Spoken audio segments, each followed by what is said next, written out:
morning. The much-dreaded mass downgrades of the struggling Eurozone members by S&P hardly caused any ripples across the markets. In fact, Moody's affirmed its AAA rating of France. S&P delivered another knock though by cutting the top rating of the Eurozone bailout fund IIFL. ECB president has downplayed the S&P downgrades but warns that the Eurozone situation remains grave.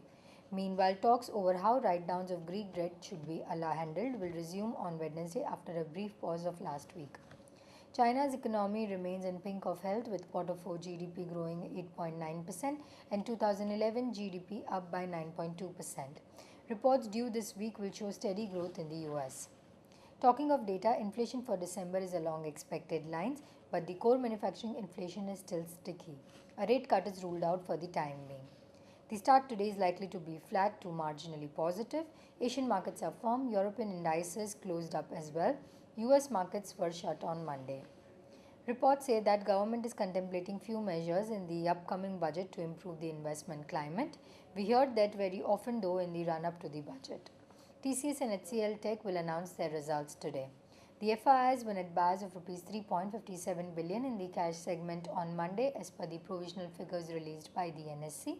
The domestic institutional investors were net sellers at Rs 2.29 billion. The FIIs were net sellers of Rs 1.86 billion in the F&O segment on Monday, according to the provisional NSE data. The foreign funds were net buyers of Rs 3.64 billion in the cash segment on Friday, as per the SEBI data. Mutual funds were net buyers of Rs 151 million in the cash segment on same day. ONGC and Oil India should be under pressure on reports that government could put a cap on the price at which they sell crude oil to the state-run oil refineries. Airline might be in spotlight as the group of ministers will take up the issue of allowing FDI in domestic carriers. Telecom shares may also be in action on a report that TRAI has recommended a one-time entry fee of Rs 200 million for Pen India mobile license. Maruti is likely to witness some movement on a report that it has hedged 80% of yen exposure on behalf of its vendors. Maruti is also likely to launch a compact version of Swift Desire entry-level sedan shortly.